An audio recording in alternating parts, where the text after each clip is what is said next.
Hello, everyone. Welcome to another episode of Bolt Breakdowns here on the Guilty as Charged podcast YouTube channel. I'm Alex. As always, we are here in the best time of the year. We're missing a Chargers football game this week, so not really, but get to relax and decompress from the loss last week a little bit.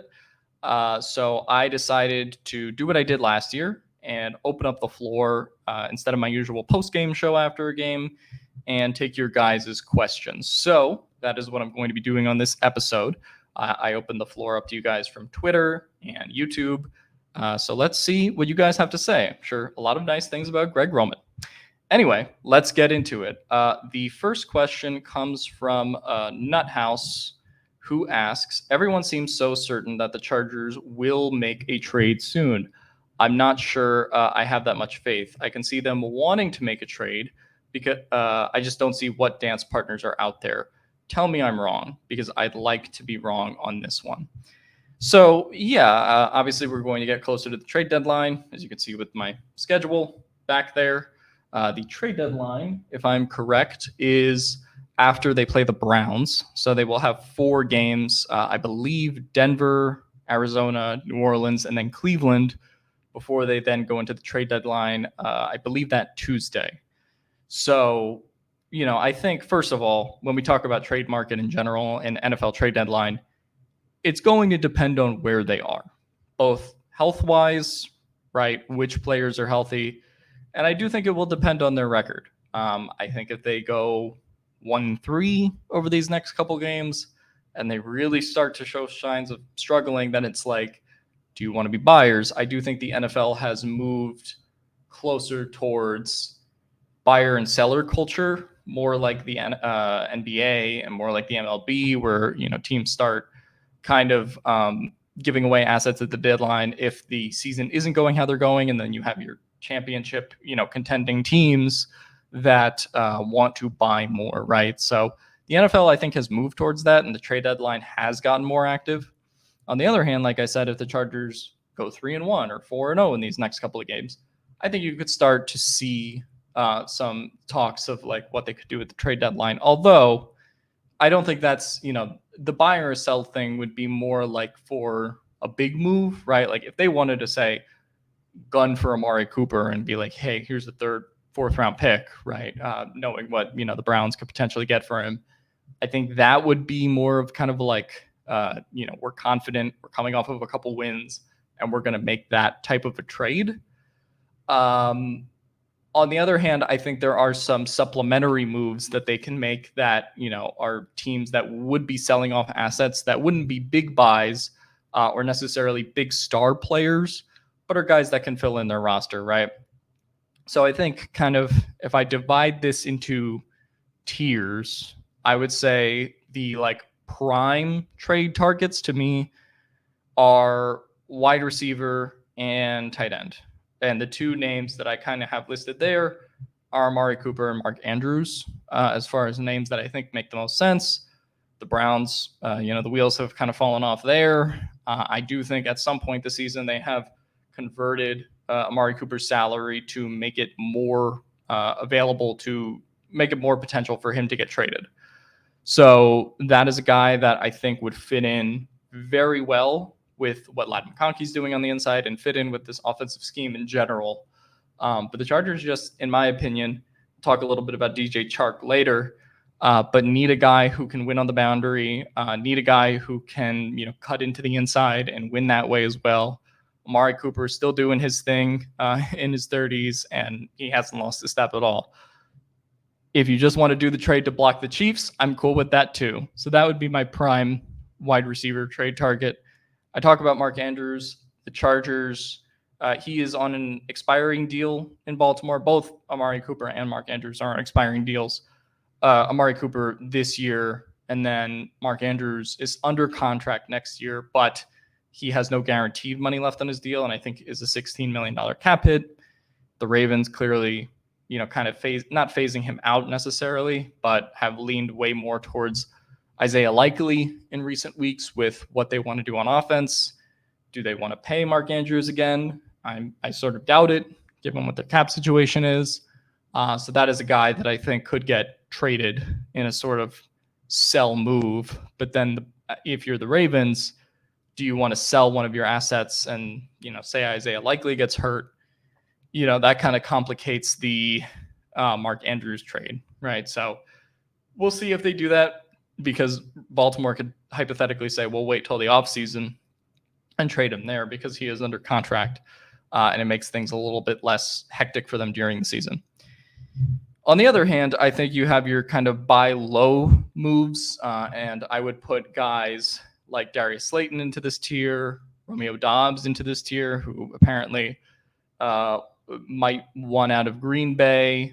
I think you could, talk about a couple kind of marginal tight ends in the league, but really, I do think you are looking at sort of your trade deadline targets being wide receivers and tight ends, who are either on expiring deals or have just been phased out of other teams' offense. That's really what gets dealt. Unfortunately for, a lot of the people that have commented about, can you trade for an offensive lineman? Can you trade for an offensive lineman? Yes, but you got to find the right team who's willing to do it. And a lot of teams are just very skeptical about, like, do we give up an offensive lineman midseason, right? Unless there's some other issue. Ben Cleveland might be a name to kind of like keep an eye on. He lost during training camp to Daniel Falele, in the Ravens starting offensive line. But then the question becomes, even if he's not starting, do the Ravens want to give up offensive line depth? So I kind of view the Ravens as a potential maybe team they could trade with. Obviously, a lot of familiarity between those organizations now. But if I had to guess, I don't think the Chargers will make a big move. I think it'll be kind of those supplementary moves to sort of make the roster better via wide receiver, tight end. Unfortunately, a lot of the premium positions that are available just like aren't ones they need, right? Like there's a lot of edge depth available, but they have Khalil and they have Tuli and they have Bud, and Bosa presumably comes back at some point, right? So you're not really trading for a Hassan Reddick type of a player, and you're not in contention for a Devontae Adams presence, obviously, after he demands a trade. So I think rather than go for the star player, I do think it'll be kind of working the margins. But if the Chargers obviously go 3-1 or 4-0 over these next 4 games, then I think the conversation certainly could change. But really, if you're looking for partners in a trade, it is going to be the teams, who are selling at the deadline. And I do think that is your Giants, that's your Browns, that's your teams that are in interesting contract situations, kind of like I mentioned with a Mark Andrews or an Amari Cooper, where they're looking to get some capital now as opposed to later. Again, all things that are kind of in theory, but we'll see how the trade deadline plays out. Let's get to the next question. Frank Blakely asked, if the Browns lost this week, do you think Amari Cooper can be a trade target? I talked a lot about Cooper. I think he makes sense. They really need that presence on the outside, like I said, and Amari would kind of provide that for them. I hate what I'm about to say, but I think given everything with the Rashee Rice injury, I unfortunately kind of do think the Chiefs are probably the favorite to get him. Pains me to fucking say that because he's so fucking good. And it's just upsetting if that's what ends up happening for this division, But I don't think the Chargers will take that big of a swing at wide receiver. Kind of think if you really want to make a playoff push, though, I sort of do think they need to potentially take that swing. But again, like I said, I think it's going to come down to, what the circumstances will be as we approach closer to the deadline.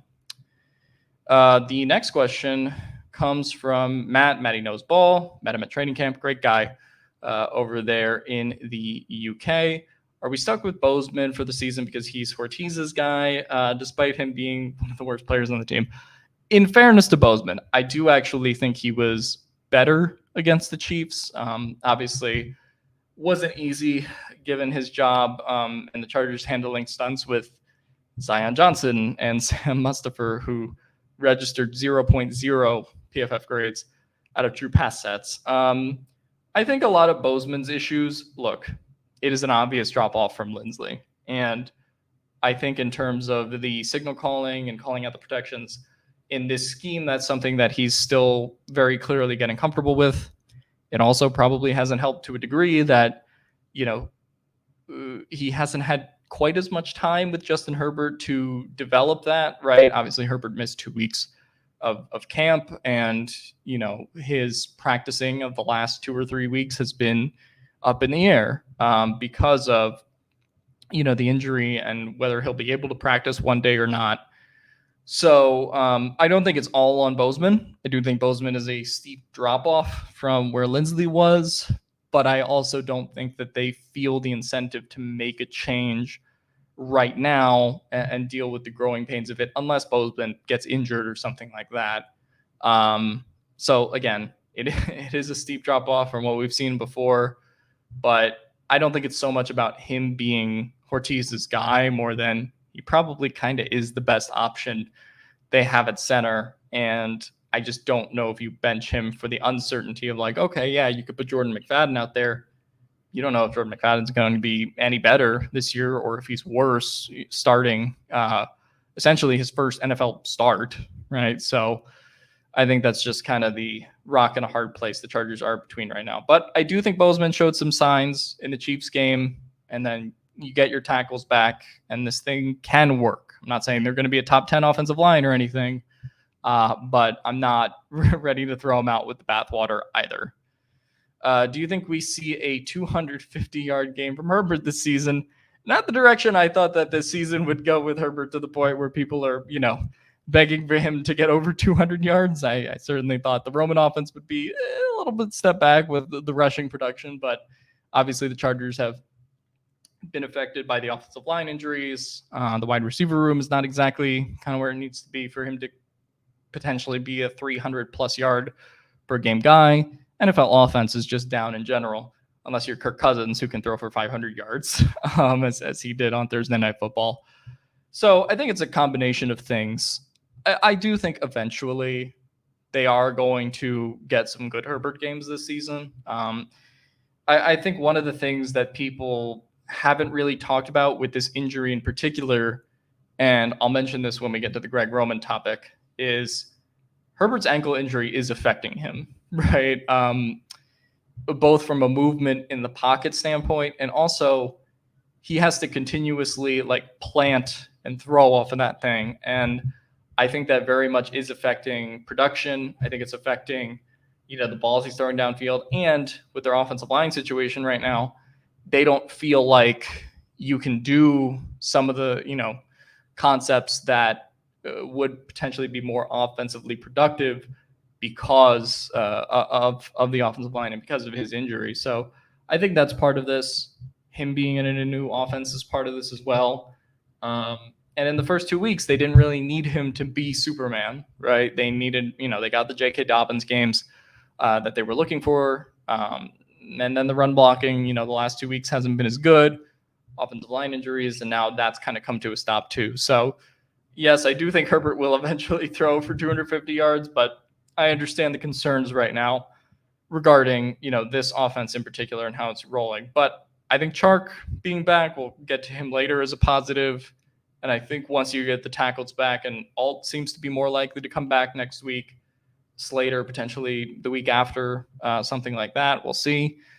But I do think people overreacted to, you know, the offensive, you know, production they were getting the first 2 weeks, and have sort of overreacted to getting shut down by the Steelers and Chiefs under the circumstances they were. So again, I think the answer for the Chargers offense and Herbert's stats is probably somewhere in the middle in regards to the injuries and some of the things that are going on. Eventually, I do believe it will kind of normalize, if you will. Bitcoin, not crypto. If the Chargers are picking towards the latter half of the first round next year, should the Chargers draft the best available center, or is it possible to draft a good one in later rounds? I'm going to be honest. I'm not super into the draft yet in that context. I, you know, still need to eventually do tape watches, and that'll come in the off season. I can't say I've watched all the games of college football. I can tell you the best center prospects the people that I have talked to have said that it's not the best center class, unfortunately, which I know is not what Chargers fans want to hear right now. But brace yourself for there not necessarily being a Jackson Powers Johnson or Will Frazier for them to just grab, late first, early second round. So we'll see how the class plays out. I would say my early thoughts on the draft is, one, it's too early for me to have a lot of thoughts on the draft in terms of watching tape. But I think they will be flexible in what they can do in the draft. I've seen a lot of people be like, the Chargers will just immediately chuck, the pick into an offensive guard, or, they'll draft a center or whatever. Like, it could end up going that way, but I think they will have the money this year relative to last year to be more active in free agency too. So do they go after a guard in free agency? Do they go after a center in free agency? That's more pricier than, what they did this year in free agency, which was take a bunch of buy low chances because they had to get the cap sheet under control as they moved on from Keenan and Mike and restructured Bosa and Mac. So I do think, as much as we talk about the draft, which will be huge for how they build this team, I do think the fact that they do have free agency open to them for both the offensive line and other positions, as opposed to last year where they really couldn't make those moves except a couple within the margins. I do think them having money to spend this year is a bigger deal maybe than people are making it out to be as far as team building is concerned. David Hoff, Herbert isn't getting much time to throw now with the line when it was healthy. Now that injuries have hit, are there any trade candidates that would actually be worthwhile or over an upgrade of what we have? Again, I just think the culture of the NFL, unfortunately, is teams don't give away good offensive linemen. There's like the Andre Dillard trade a couple of years ago. There's a couple examples of just, hey, this guy isn't playing much, or he's behind a bunch of guys and we'll trade him. That's kind of why I mentioned Ben Cleveland earlier. But even then, it's like, does a team trading for him want to install him right away? Right? I think a trade for the offensive line would be under more consideration if Slater or Alt's injuries were very serious and they had to go on IR for any certain degree of time. But I just think, honestly, it's once they can put Pipkins back at his natural position, and once they put, Alt and Slater back in the lineup, I think that is what the lineup that they'll be running, for the rest of the year, barring injuries. And I understand the skepticism around that. The results have not been great so far, especially from a pass blocking standpoint. But I don't think there's a massive move that they can make mid-season that becomes available outside of Corey Linsley gaining 100 pounds back and a healthy heart, and they can sign him. Outside of that, I don't think there's too many realistic upgrades in the offensive line via the trade market or free agency, which I know is not what people want to hear, but I think it is what it is. Telescope's sort of notorious for never making in-season moves. Do we think Ortiz will make some changes or even dip into the trade market again, especially with the O-line interior? Again, like I said, getting a lot of similar questions, but I think that the idea of making a lot of changes in season, I think Ortiz will peruse the trade market. I don't necessarily see that being for the offensive line, unfortunately. Let's go to Brandon Chrisman. How do you think Herbert would have looked if he was healthy for the first 4 games? Do you think our record would be different? How much of a difference in yards would he have? Trying to understand what was the vision for this offense in the offseason. Again, I think all fair questions. I want to lock in on this with Herbert because, Steven was at the stadium at the game, and there was a play, I don't remember if it was like first quarter, second quarter, where Herbert tried to roll out and essentially throw the ball away. And we all kind of had the same takeaway, which was he looks slow. Not necessarily from an escaping the pocket standpoint or trying to pick up rush yards, but just movement in the pocket. Herbert can't move right now. I don't know if this is a thing that has been as focused on in detail as much as it does, but They brought Marcus Brady in, for example, to install a lot of those Colts, Eagles, play action, RPO concepts, right? They can't really do any of those with a quarterback that cannot move, right? And particularly defend himself in the pocket with a substandard offensive line. So, not that I'm going to go, you trust me, you won't hear me say this phrase very often. But in defense of Greg Roman, I do think that the vision for this was, hey, if we can keep the offensive line healthy, keep the pressure off of Herbert, have Zion take a step forward, Pipkins take a step forward, right? Like, keep, don't have him take as many hits. And then we can, once we get the run game going, we can install a lot of play actions and RPOs off of that, right? Once we have JK and Gus unfortunately hasn't been playing that well, but like that was the vision for this offense. But 40% of the playbook, or, obviously I don't know the Chargers playbook, but I would say it looks like 40 or 45% of the playbook is getting thrown out every week because the offensive line can't block and Herbert can't move. Like, those are the two constraints. So you can't do a lot of play action and RPO stuff. And unfortunately against the Chiefs, right, like Roman on a lot of plays where if the Chargers were healthy, I think they would have done more play action concepts. I don't think they would have done nearly as much out of shotgun, but they've had to do more out of shotgun because they don't trust their pass blocking. And going back to the original point, Herbert can't move right now. Like he is slow. That ankle is swollen still very clearly. I don't know how much pain he's going through, but whatever tape you watch, he is unable to defend himself to the capacity that he needs to in terms of avoiding these hits, and the capacity to really extend plays and get in there with the offense in terms of some of the concepts they wanted to install. So I think, like I said, I do think it is a bummer that the offense is where it is right now. I do think as Herbert gets healthier, it will get better. Once Alt and Slater are back in the fold, I do think it'll be better in that capacity as well. But I think people have to be honest about what they're watching, right? As much as I love to bash on Greg Roman, not a big fan, and I think the offensive line plan to some extent was kind of a disaster last week, as I mentioned on the podcast with Tyler. They're not getting, in the Chiefs game in particular, they didn't get a lot of separation outside.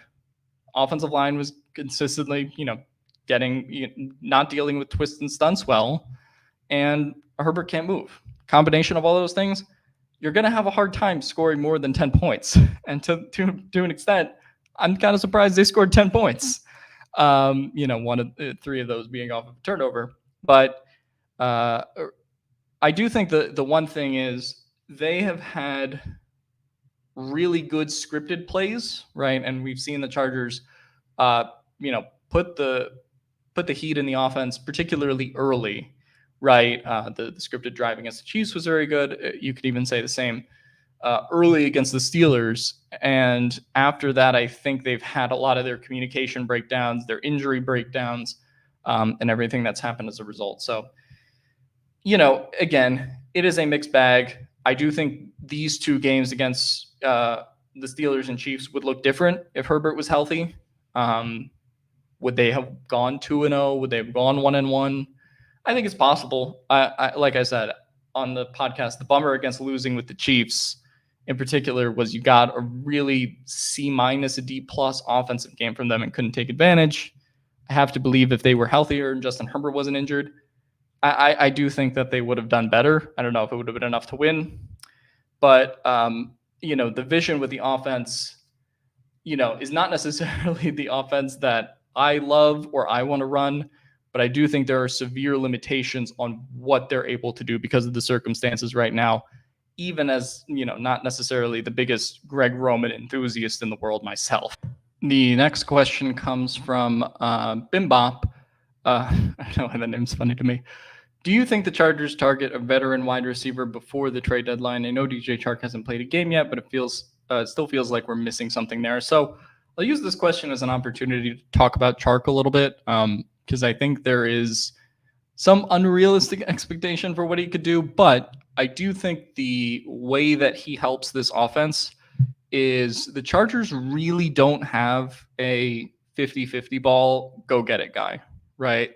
Very basic thing that obviously they had with Mike Williams. Not saying DJ Chark is going to be, what Mike Williams was in his prime. But DJ Chark is a guy who had nearly a 60% contested catch rate last year, which I think was third or fourth highest in the NFL. Not obviously on the biggest sample size, but I think what he's shown that he's able to do is that he can take advantage of those situations. And QJ is still a bit of a contact averse player, right? You want him running more of your shallows hitches rather than, trying to create a ton of separation, 10, 15 plus yards downfield, right? You want him doing more of the intermediate stuff in theory. So I do think Chark can help you in that regard. I do not think he is necessarily the 4-3 force creating a ton of separation like he used to be, right, back in 2019, 2020. But I do still think he is a good NFL player. Now, the question is, how much is the hip still a bother for him? Is he just going to be kind of better, or is he all done with his injuries? After these 4 weeks, is he going to kind of be slowly plugged into the offense? I imagine it's kind of the latter in terms of, his availability and his usage as they sort of ramp him up. I do think he'll be back for the Denver game. His role, sort of TBD. But I do think the main area he helps in is just another guy Herbert can be confident in, particularly winning on the boundary, which is something that they lack right now. And I will say, as someone who attended 3 days of training camp, one of the best receivers that Herbert had chemistry with outside of Vlad McConkey, in my opinion, was DJ Chark when I was viewing Chargers training camp. So I really hope he does come back better from that hip injury. Will Greg Roman in the offense be able to find a balance between effective running and pass games? Jim Harbaugh sort of talked about the idea in his mind. I think he was asked by one of the reporters about, do the Chargers think about the run pass balance, right? Do they think of how, they're kind of, they've certainly been a heavier run team in these first few weeks than they have been a pass team. That's by design. Obviously, they've wanted to run this offense with Dobbins and Edwards, and they really asserted themselves in those first 2 weeks. In particular, less success in the run game, but they're still running it to a similar clip with what Dobbins was doing, and are still getting, about 20 plus runs per game. So, the question then becomes, if the EPA and your rush production is not as successful, do you try to do something different? Obviously, like I mentioned earlier, I think they are in a bit of, between a rock and a hard place right now on offense with all of the injuries on the offensive line and Herbert, to the point where it makes it a little hard to have really any balance from week to week in terms of what you're doing. So hopefully, I think as the offensive line gets healthy again, as I think Herbert gets healthy, we'll get to him a little bit later too. I think that is their hope, that they can, kind of get back to what they were doing in week one in particular, where they were able to kind of have their success in the run game and have that open up opportunities in the pass game, right? They've talked about wanting to kind of marry the pass and the run. So I think that's, what that optimally will be is kind of remains to be seen. But right now, obviously, I don't think this is what they intend with their run pass balance. I do think it'll normalize a little bit as the team gets a little healthier. And we've talked about Greg Roman enough. How do the Chargers increase Justin's trust in the non-Lad QJ weapons? Does Chark have an impact as a more typical X-boundary receiver? As I said, I think Chark does have that impact as a typical X-boundary guy. Even if he's not what he used to be, still is definitely the best contested catch guy on the team, which they don't have as a skill set right now. And I think even though he's not the best route runner or the best separator, I think he can certainly, be more physical and play sort of a higher rebound game, if you will, with a lot of the corners as compared to Quentin Johnston, who's a bit more contact averse, like I mentioned earlier, and Josh Palmer, who is still very physically gimpy right now. So I think Chark should he really be healthy off of that hip? We'll see. I think that's what they're hoping he kind of brings to the table. As far as the piece of it being, how do you increase Herbert's trust in the weapons? They kind of have to get open, right? And like obviously, Herbert has thrown some pretty close, contact balls to QJ. One in the Kansas City game, I think he did come up with that I remember, but the guys aren't getting open right now outside of Ladd and QJ in the first two and a half games in the season. But there's got to be more urgency from Palmer to get open. There's got to be more urgency from other guys to get open. So yeah, I do think it is a confidence thing with Herbert, this being his first season without Keenan Allen or Mike Williams. But the wide receivers also kind of have to earn that confidence too, to a degree. Ryan Kensinger, what are the chances Minter gets a head coaching gig this offseason if he keeps it up? At this pace, his chances seem pretty good. So Minter is someone that we talked about. Obviously, he's been great this entire season. I think the Chargers are second in EPA against the run and second against the pass right now. He is a godsend, right? And I think, in terms of him getting a job, I think it'll be interesting. A lot of the league is who do you know? And it is kind of a buddy-buddy business in that regard. But the style of defense that has been popularized by Michigan, obviously with both McDonald and Minter, is kind of taking over the NFL right now to a degree. And so I do think there will be interest in Jesse Minter as a head coach. I don't know if it materializes into as many interviews or a coaching gig this year, but Mike McDonald just got, the job running a similar variant of the defense that is troubling the league right now. And I feel like, you look at Raheem Morris, you look at Mike McDonald, and a lot of the coaches that were hired last year outside of Harbaugh were more defensive guys than offensive guys. Part of that is, Ben Johnson decided to go back to Detroit. But there is a bit more of a defensive flair and wanting defensive play callers as head coaches right now. So if you have a really good one in Jesse Minter, that's really valuable. And I think he'll get looks this offseason. I'm not saying he's going to get a job, but I do think he will receive interview requests for sure. Next question comes from Joe Fault. Would Harbaugh and Ortiz draft a skill position with the top 15 pick? More specifically, Ashton Jeanty, obviously referring to the Boise State running back who is having some insane year where he somehow already has 800 yards. He is crazy to watch on tape. I am certainly not a proponent of first-round running back guy. I'm speaking outside of the Chargers here and more with the league in general, but this guy's going to get drafted in the first round, which is pretty crazy because it's really been, I would say since, I know Najee Harris got drafted in the first round, but we haven't seen a guy like this since I would say Saquon or Zeke when they came out of the draft in terms of just that guy's a top 10 pick and looks like it. Go watch a Boise State game. He is super fun to the point where, he's now minus 4,000 going into every game to score anytime touchdown. That guy is absolutely electric to watch. Now, would Harbaugh spend a pick on him? Again, I don't want to get too much into the draft questions, but as to would Harbaugh draft a skill player, I think that is a little bit overreactive to taking Joe Alt, right? I don't think they're just going to take an alignment in the first round every year, especially when they have Slater and Alt, and a lot of your interior depth is a lot of your interior guys are, don't get drafted super high. So depends on where the Chargers are. But I think people have overreacted to the Alt pick a little bit and just oh, well, he's not going to take a skill player. He's hardball. He wants to play hardball, right? I don't think that's really the case, in my opinion. As for Jeanty specifically, we'll see. I don't know. We already talked about Ortiz making trades. That was the first 7 minutes of the show. Leo Martinez, how is the O-line still such a major issue after hiring Roman Harbaugh? Some of the problems last year are bleeding out again, one being interior offensive line protection breakdown and miscommunications on obvious passing downs.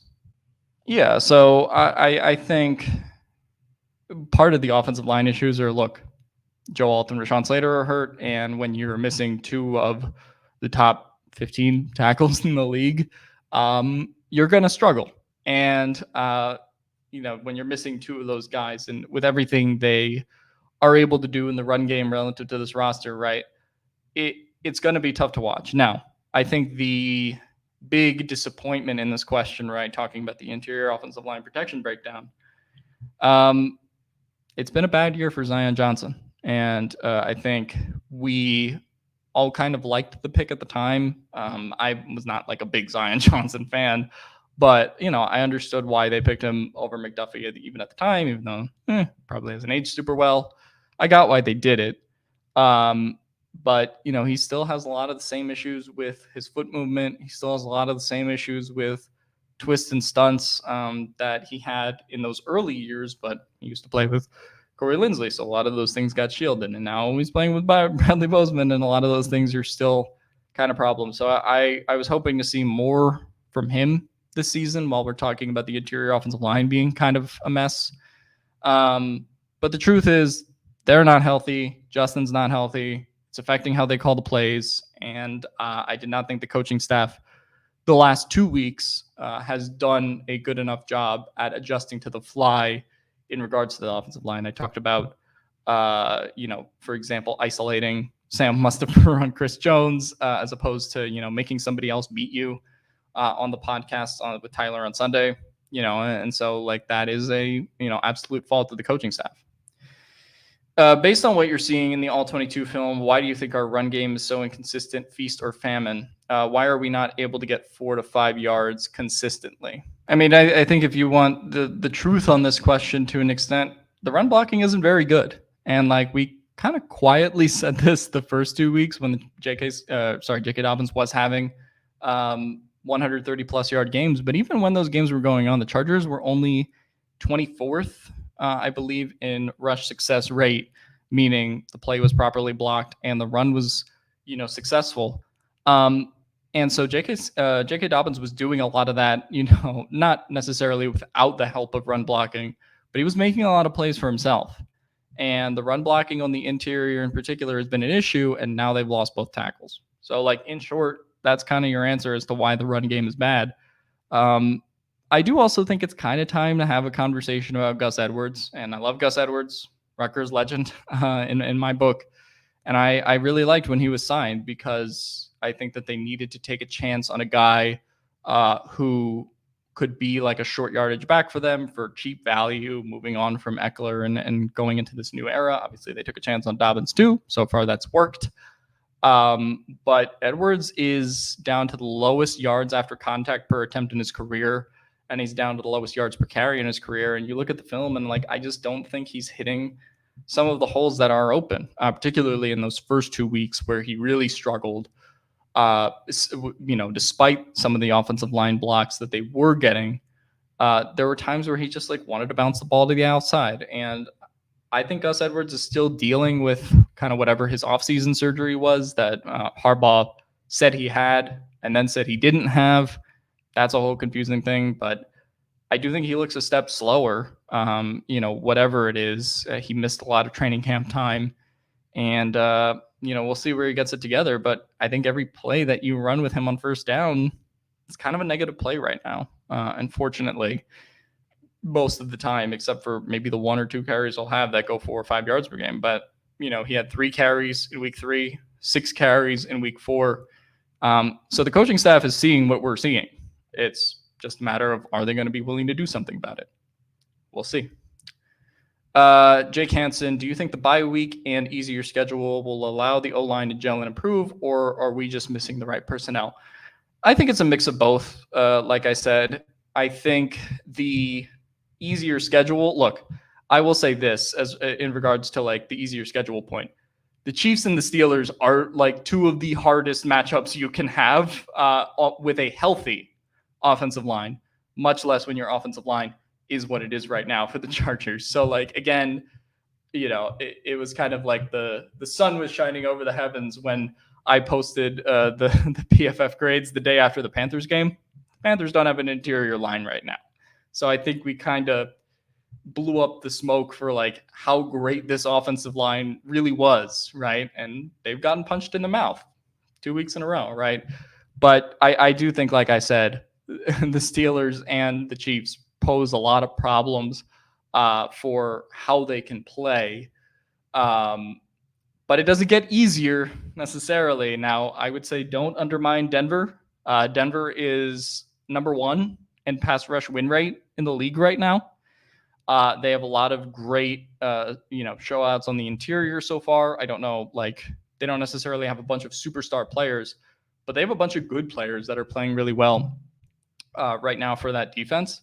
So I think they're going to give this Chargers offensive line everything they can handle on the defensive side of the ball. So they get Alt back. I think a lot of this gets easier next week, assuming Alt is at least 80%, back. But I think it has been the circumstances of who they played combined with the offensive line. So hopefully they get healthy. And so I think then they will be in a better spot. Do you think post bye week Harbaugh lets Brendan Rice gets reps at receiver? We've gotten a bunch of Brendan Rice questions. I don't know how to necessarily answer them outside of Brendan Rice got beat by Simi Fehoko. And that's just sort of where we're at. I think that role in terms of being a special teamer, in terms of getting those offensive reps, was available in the preseason, and Rice didn't really claim it. And Fehoko, to his credit, has been playing really well in special teams. Was one of the highest graded special teams players, I think, last week for the Chargers. And that's just kind of what it is. I want to see more Brendan Rice, I guess, in the long term. But again, it's kind of an issue of who are you kicking out of that wide receiver rotation? And right now they're comfortable. It's certainly not QJ Ladd or Palmer. And then you're Darius Davis is your special teams returner. And then you have Fehoko and Chark, who they just trust both of those guys right now more than they trust Brendan Rice. And that's what it is. So I think this kind of is a redshirt year for him. I think that's just kind of what it is. Do we think we get a wide receiver or stick with that group? I do think, if I had to make a prediction to answer, but I do think they will trade for a wide receiver. I think it'll be kind of a Slayton or Dobbs type move, though, rather than gunning for an Amari Cooper, if that makes sense. Next question comes from Michael Lopez. Do you think Greg Roman is a one and done? Sure, there's talent issues, but there's not much viable about this offense.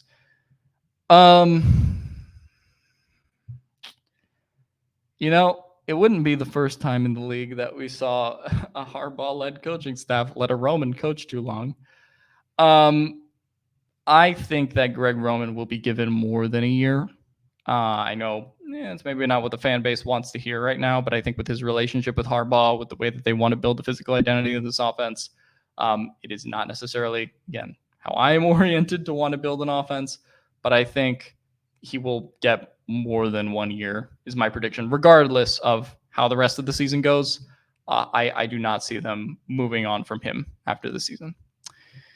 Xander, do you think this offense will ever be able to fully reach its potential with Herbert continuing to average 20 pass attempts and 150 yards a game? Again, I think this is a little bit of an overreaction to the first 4 games. I don't think that'll be the way the whole season, especially once the offensive line gets healthy. Maybe they trade for a wide receiver. Chark shows them something. I just think the law of averages will be when Herbert's healthy and when he can properly navigate the pocket, properly throw off of that back foot. I do think we will see eventually some 200-yard games, which that's the NFL in 2024 for you, combined with Greg Roman himself, obviously. Let's see. Why does the team think an injured Palmer is better than a healthy Rice? I don't know. It's tough.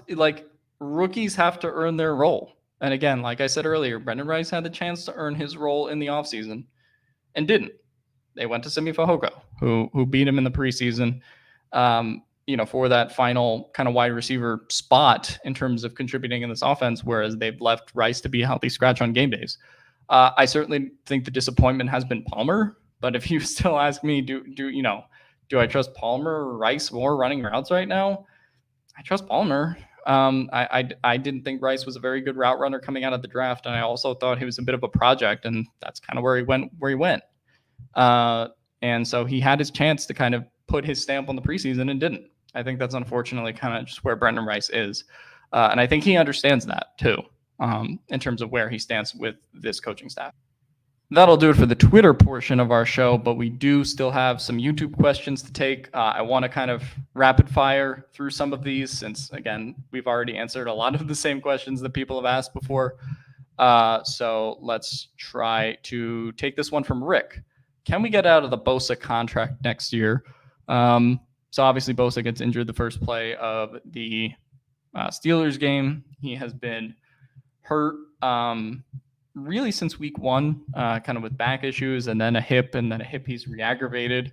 It does not seem like he's coming back soon. We'll see practice reports this week. Harbaugh says he's doing everything he can to come back. But as far as the offseason question mark, I just took a look at over the cap this morning, actually. And so the Chargers save $36 million by moving off of him next year with a dead cap of $11 million for savings of $25 million against the cap. Bosa also has no guaranteed salary next year. So, yeah, I do think, assuming this is kind of how his year continues to go, unfortunately, with the injuries, which is, this is always kind of the catch-22 with Bosa, right, is when he's on, he's on. And we saw it in that first game. Even made some good plays when he was injured against Carolina. But this was kind of our caution with bringing him back and why I was a little bit more hesitant to do that as opposed to keeping Keenan Allen. Now, they may kind of both be washed and both be injured. Who knows?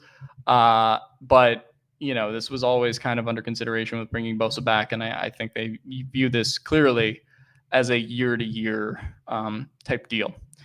What adjustments need to be made for upcoming games to secure more wins? I don't know part of it, like I said, getting guys back from injury. I think Greg Roman changing up some of the offensive line protections is certainly part of this too, and not letting guys just isolate on sort of your weakest link on the offensive line. I do think you have to force others on the defensive line to beat you. And then I will just say, I think they have to call fewer first down runs. And I think this is particularly with Gus Edwards, but in general, their success in the run has plummeted. If Herbert is at least 70 or 80% healthy by the Denver game and can move a little bit, I think you got to start getting some play action RPO concepts in there and sort of build the pass game off of the run game, which is what they wanted to do.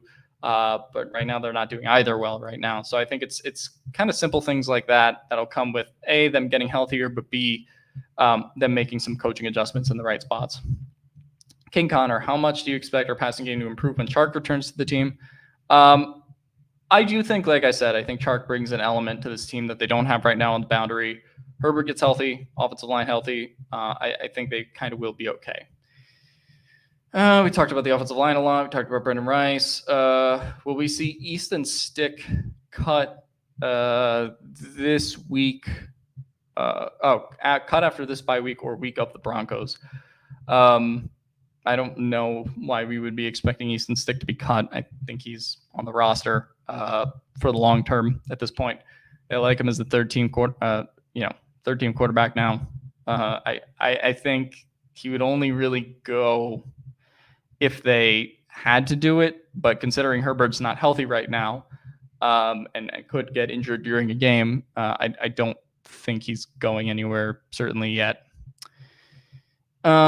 This comes from, Henry Hazari. Any chance the Chargers can trade for a decent tight end midseason? I actually think this is a position where they could get some guys. I look at a guy like Mo Alley Cox, who I didn't mention earlier, but he's a guy that strikes me as, I think he's on an expiring deal in Indianapolis. He's 31, generally good pass catcher, good blocker too. We've talked about wanting to sign him before, I think in free agency on this show, on the podcast in general. So that name strikes me as a potential one. And then I think it's kind of seeing where everyone else is, like a Harrison Bryant, maybe from Vegas, who, Mayer and Bowers are there. Do they want to trade him? But would the Raiders trade him to the Chargers? I don't know. So there's certainly guys available, but I think with the Chargers, we'll kind of have to see. Record prediction for the rest of the season. I'll save that for the end. We'll get to that. Why do you think the Chargers were interested in Justin Fields? So this came from, I think, Fields talking about teams that were interested in trading for him during the offseason. And he just sort of mentioned the Chargers as one of those teams, which came as a surprise to people. But, I mean, this was a team that looked kind of to upgrade their backup position. Obviously, so we saw them trade for Heineke. So I don't think it necessarily comes as a surprise. I kind of would be curious if Fields was on the team, if that would have led to them doing a little bit more interesting sort of like quarterback keeper stuff. And well, if Justin Fields was the backup, I'd certainly feel better about could they have sat Herbert one of those 2 games? I don't know. Again, Herbert's going to push to play. It would be interesting if Fields was here on a buy low type deal, but I think he kind of landed where he was supposed to land in Pittsburgh. NSN, how bad do you think the high ankle sprain thingy was? And is Justin going to be fully healthy next game? I think this is the thing that we wonder. We don't know. One of the reasons that I was a big proponent of Herbert sitting was, he was not healthy, right? And we've seen him these last 2 weeks be at 40, 50% movement, both in terms of navigating the pocket, in terms of trying to escape pressure, in terms of even just trying to throw the ball away, right? He's looked limpy. That ankle clearly in the Chiefs game and the Steelers game was swollen. It looked more swollen in the Chiefs game. So we might have gone backwards in terms of the injury recovery, although Herbert says he suffered less pain more recently than when the injury first happened. I don't know if it's that he'll be 100% in Denver. I think the hope is you have him off his feet for 2 weeks, then, it should look a little bit better. But I don't think there's any guarantees. And he's already kind of re-aggravated to some extent the injury, both against the Steelers and the Chiefs. Has he made it worse? I don't really think so. But I don't know where Herbert's ankle really stands right now outside of he's not confident in his movement. And hopefully the rest going into the Denver game makes him more confident in that way. Eric Robles, if one trade could happen before the deadline, which trade would you want it to be? Amari Cooper, like I mentioned earlier. Why was the last season of Game of Thrones so rushed? I don't know. That's a great question. All right. Well, some of these are kind of the same questions we've talked about, so I don't want to keep going on too long, but I will finish with Armand Andrade's question, record prediction for the rest of the season. And so this is where I will end the show. I'm still at 9-8. I think the Chargers fan base is certainly in a doom spiral a little bit right now. And I get it. They have not looked good, particularly against some really good defenses the last 2 weeks, but they've also been undermanned. So I guess I would say I haven't bought the high that the fan base was on the first 2 weeks, and I'm not quite as low as the fan base these last 2 weeks. I still have them at 9-8. I still have them as a, kind of borderline wild cardy type team, depending on how things happen and, how their schedule plays out. There is hope, I think, for like a midseason trade to help them, but really they just need a little bit more out of Greg Roman, like we said, and they need Justin Herbert to get healthy because this team is, different in terms of what they can do on offense when he is healthy, as opposed to the last 2 weeks where he just very clearly hasn't been. Get Alton Slater back, and I still do think there is a path towards a playoff berth. But certainly they are under pressure right now compared to the first 2 weeks. So we'll see how that goes. Thanks to everybody for watching. Longer episode by week. I will be back to talk about who do we play next week? Oh, Denver. I will be back after the Denver game to talk about everything that happened against the Broncos. So that'll be the post-game show on Monday. For now, enjoy your week off. And as always, bolt up.